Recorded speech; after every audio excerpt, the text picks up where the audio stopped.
تمہیں پتہ ہے تمہارے پاس ایک بہت قیمتی چیز ہے جو بہت کم لوگوں کے پاس ہی ہوتی ہے۔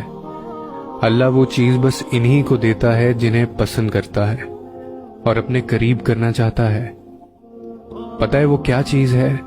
دوسروں کی تکلیف کا احساس، دعا کی توفیق، دعاؤں کا جواب نہ ملنے کے بعد یقین اور صبر۔ یہ بہت خاص چیزیں ہیں۔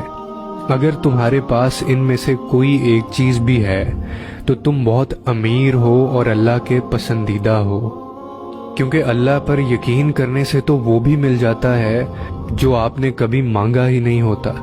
تو یقین رکھو اس پر، کیونکہ وہ بھی جلد مل جائے گا جو تم روز رو رو کر مانگتے ہو۔ اور آزمائشیں جو ہوتی ہیں یہ بہت سے نقاب الٹ دیتی ہیں، کہیں پارسائی کا، کہیں صبر کا، کہیں انسانی ہمدردی کا اور کہیں اخلاق کا۔ کھوٹے کو کھرے سے الگ کرنے کا قدرت کا یہی طریقہ ہے۔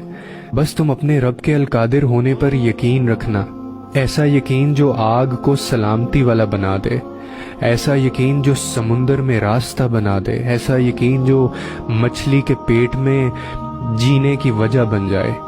آزمائش کی آخری حد تک توکل اور یقین اور صبر کے ساتھ چلتے رہنا، اسی سے آگے تمام جہانوں پر قدرت رکھنے والا تمہیں سنبھال لے گا، جیسے اس نے آسمان کو زمین پر گرنے سے سنبھال رکھا ہے۔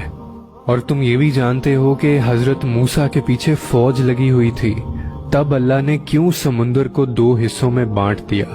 تم جانتے ہو کہ حضرت ابراہیم کو آگ میں جانے کا حکم دیا گیا، تو کیوں اس نے آگ کو ٹھنڈا کر دیا؟ تم جانتے ہو کہ کیوں اس نے حضرت یوسف کو کنویں میں بھی پالا؟ کیا تم جانتے ہو کہ کیوں اس نے حضرت ہاجرہ کو صحرا میں بھی زمزم دیا؟ کیوں حضرت یونس کو مچھلی کے پیٹ میں بھی محفوظ رکھا؟ کیوں حضرت زکریا کو عمر کے آخری حصے میں بھی اولاد سے نوازا؟ ان سب میں ایک چیز اہم تھی، ان میں سے کسی نے بھی ہمت نہیں ہاری۔ انہوں نے یقین رکھا کہ خدا راستہ نکالے گا، اور دیکھو خدا نے راستہ نکالا۔ وہ سب اس پر یقین رکھ کر آگے بڑھتے رہے، اور دیکھو اس رب نے بھی انہیں مایوس نہیں کیا۔ اور توکل تو یہی ہے کہ راستہ نہ ہو اور تم کہو اللہ راستہ بنانے والا ہے، اور جب تم اس کا اونچا گمان رکھو گے تو یقیناً سب اچھا ہی پاؤ گے۔ اور پھر دیکھنا وہاں سے راہیں نکلیں گی جہاں سے تمہارا وہم و گمان بھی نہیں ہوگا۔